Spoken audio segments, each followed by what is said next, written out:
there, everybody. Now, I just did a video where I spoke about what a horrible experience it was moving down to the Florida Keys and that type of social persecution that I've been experiencing all these years. Now, down there, it's almost like I didn't feel tolerated here nor there. And then when I moved to Denver, thinking I'd find my people, like going to see Frontline Assembly and all this stuff I'm going to talk about later, it's a lot like same thing. I didn't feel tolerated there either, and made to face social persecution in a similar way. And so to this day, it kind of bothers me, and it's just been such a thorn in my side that I feel like I need to keep explaining and keep explaining. I really wish people could understand me, but so I think it's important to talk about these first few years of living in the Florida Keys, because that's where some of the most terrifying experience in my life had taken place, and that's where I started having these visions about meeting a little boy named Billy. And so, this is really embarrassing stuff. It's really easy to laugh at me, kind of like me and that imaginary booger. Well, Billy's kind of like that imaginary booger. He's the imaginary friend that I was looking for when I got myself into trouble, and that turned into a new thing that would be okay to laugh at me for. And so now we can say, ha ha ha, Jody has a crush on a rock star. Ha ha ha ha. Jody, you can't have a crush on a rock star. You're not a pretty model. Get out of here, you ugly son of a bitch. Anyways, had to throw that humor in there. But you got to think about is these visions are happening. It's some sort of weird subconscious mechanism that happens in people. Maybe it's something that happens like my brain's trying to protect itself. Who knows? Anyways, so if the reason for having these parallel dimensional timeline experiences is a sad one, I'm sorry for bringing it up. That's just sort of all part of the whole kit and caboodle. The thing about being an artist, especially if you're a shaman or something like that, is you do get a lot of dirt dumped on you in your life, and that's what makes you grow to be a stronger artist or shaman. So now when I look back to Michigan, when I was having that spirit being in my room, I called it the hang on in my room. Of course, I was frightened of it because it was spooky looking, but for all we know, that could have been a good spirit that was just trying to say hi. This could have been the spirit that's been with me all along, and this is the one.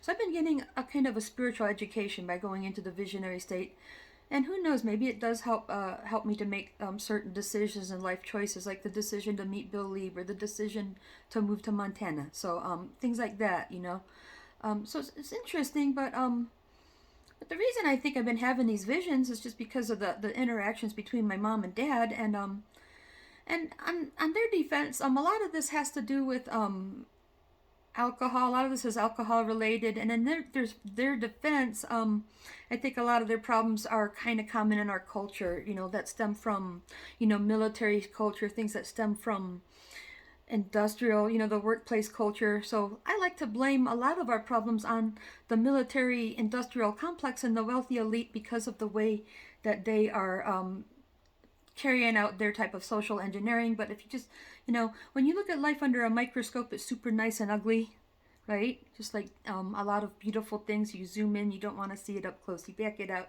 The greater picture is a beautiful picture. So so I'm always keeping that perspective, that the greater picture is the beautiful picture. So I don't want you guys to think, I'm going down a dark road here that I want to drag you with me. There's always going to be light at the end of the tunnel. So it's kind of like being that seed stuck down in the dirt, like that's the last thing you want to have happen. But in due time, you're going to start to see the light. And so little Billy would come to me in my visions, and on more than one occasion would say, whatever you do, please forget who I am, or you may never see me again. So this is where kind of Billy led me on. Please don't forget me. Just all these different occasions, and it's kind of like, sometimes your feelings can be reciprocated. Like, let's say you're trying to pick out a new puppy. You want the one that loves you. Well, that's kind of how I remember Billy. He loved me. Even though I kind of wasn't sure sometimes, I wasn't sure if he was my friend or if he was a bully. But in the end, I always thought, Billy loved me, and that's why I remembered him. And so, yeah. So, like, I talked a little bit in my last few visions about my last few visions where I was going over to Bill and Stella's on the Navy base, and one of those times I went out to play with Billy. Again, he looked a little different. He didn't have the curly hair, you know. He had his hair cut really short and it was super dark. And I almost didn't recognize him. I'm like, wow, Billy, I almost didn't recognize you because your hair is different. And he kind of got stern with me, like, well, that doesn't matter right now. I really need you to listen to me. Get really serious with me this time, boy. He said, I need you to remember who I am, or you may never see me again. And I think he was also telling me, and you need to be on your best behavior. So he was really getting stern. You need to be on your best behavior. And then in my last vision, I was talking about, my last videos about the visions, I was talking about seeing Billy as a 5-year-old, and he had more of a bowl haircut. And again, even though he was such a small kid, he just seemed to be very adult-like. Like, I need you to listen to me right now, you know. And that's when he had me come and look out the window. He wanted to tell me that I'm going to be living in Montana someday. And so he was showing me, so I think what he was trying to show me is that I'm going to be an adult, you know. I'm going to live. Right? And I think, you know, maybe Billy's been there to kind of get me ready.